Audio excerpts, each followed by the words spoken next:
En este vídeo voy a enseñar las principales costuras manuales que uso en recreación histórica y algunas formas de aplicarlas y combinarlas. Antes de empezar con las puntadas, quiero explicar brevemente qué tipos de hilo utilizo y por qué.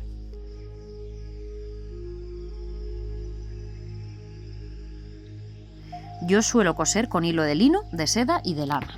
El lino y la seda los uso sobre todo en costuras interiores, pero siempre depende del proyecto, del tipo de prenda, del tejido. Cuando coso lino normalmente uso lino para todas las costuras, en muchas lanas crudas también.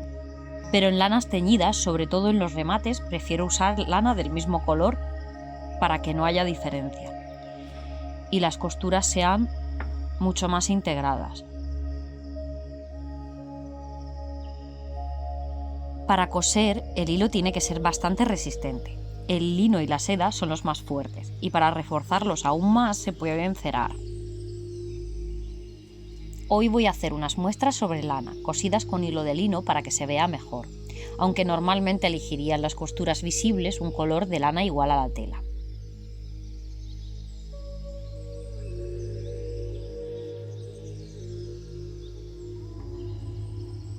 Esta es una puntada sencilla, rápida y poco resistente. La uso sobre todo para pespuntar, es decir, para montar una prenda para probarla o fijar piezas antes de coserlas definitivamente.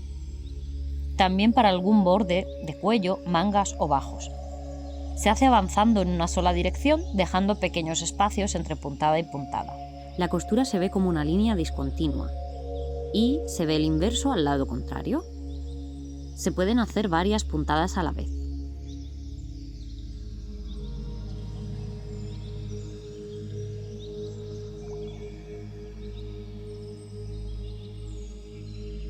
La puntada atrás. Esta es una de las costuras más resistentes que se usan a mano. La empleo casi siempre en costuras interiores. A diferencia de la anterior, aquí se vuelve hacia atrás para rellenar los espacios. Por delante queda continua y toda rellena y por detrás queda reforzada. Si la hago pequeña, aguanta mucho mejor y se vuelve más fuerte. Es la más parecida a una costura a máquina.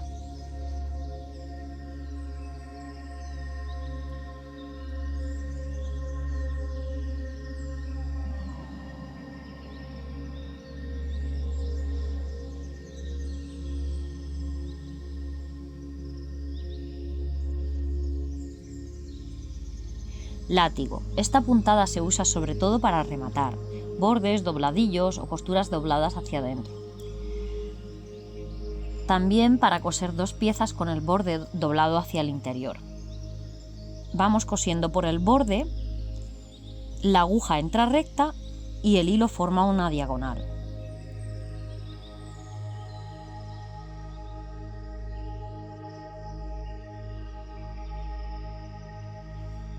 Si coso con esta costura por un lado y luego por el otro de la costura, avanzo muy rápido. Luego enseñaré esta forma de coser.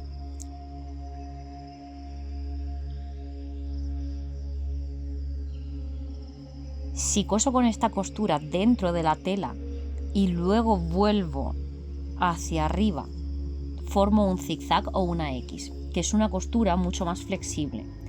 En sargas, por ejemplo para calzas, me interesa que las costuras no queden tan rígidas.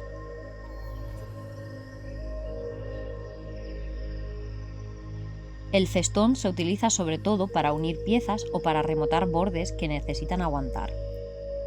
A diferencia de la puntada látigo, aquí el hilo queda anclado en el borde mediante un bucle. Eso evita que la tela se deshilache y reparte mejor la tensión. También se puede hacer con doble vuelta. Como veis, normalmente el hilo entra por el bucle por delante, pero también se puede hacer desde atrás. Y hay gente incluso que le hace dos nudos.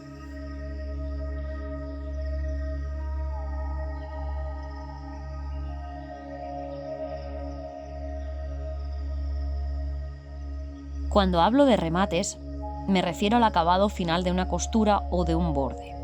Si solo dejásemos la costura interior, nos queda una prenda un poco saco.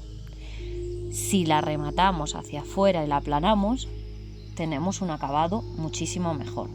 y en la mayoría de costuras históricas que encontramos en hallazgos, siempre hay remates y dobladillos.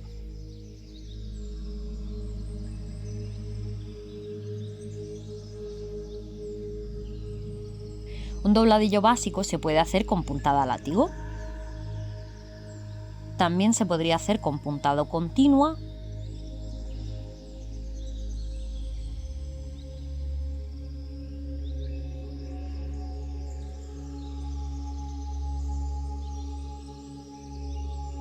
Las costuras interiores se tienen que acabar, como hemos dicho, cosiendo hacia adentro.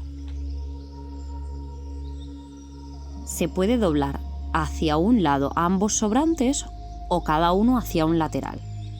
En el caso del lino o la seda, me gusta llevar los dos sobrantes hacia un lateral, plegarlos hacia adentro y coserlo también con puntada látigo. Pero en este caso muchas veces doblo todo hacia un lado y me ayuda a coser muchísimo más rápido.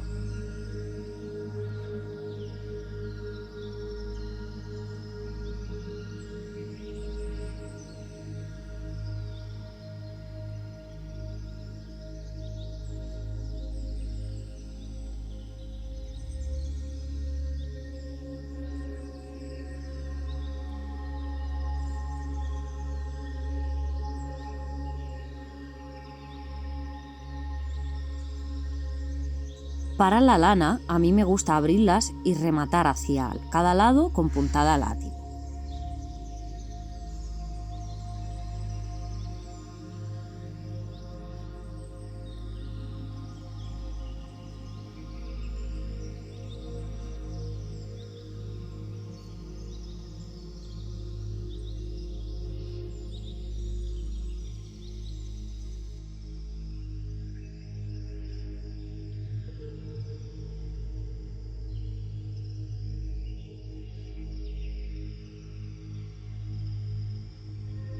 Queda plana, fuerte y no molesta al vestir. Por ejemplo, si hacemos el pie de una calza, necesitamos una costura que sea cómoda de pisar. Hay otra forma de acabar la prenda y es primero rematar las piezas, hacerle todos los bordes hacia adentro y después unirlas.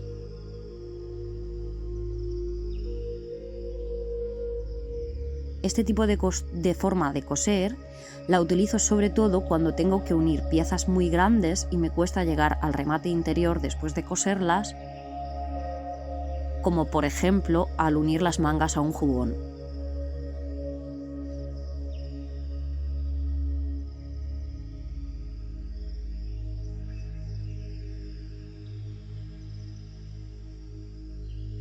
Estas son algunas de las costuras más básicas. Se pueden combinar de muchas más formas según el tejido y la prenda y las preferencias personales al coser de cada uno.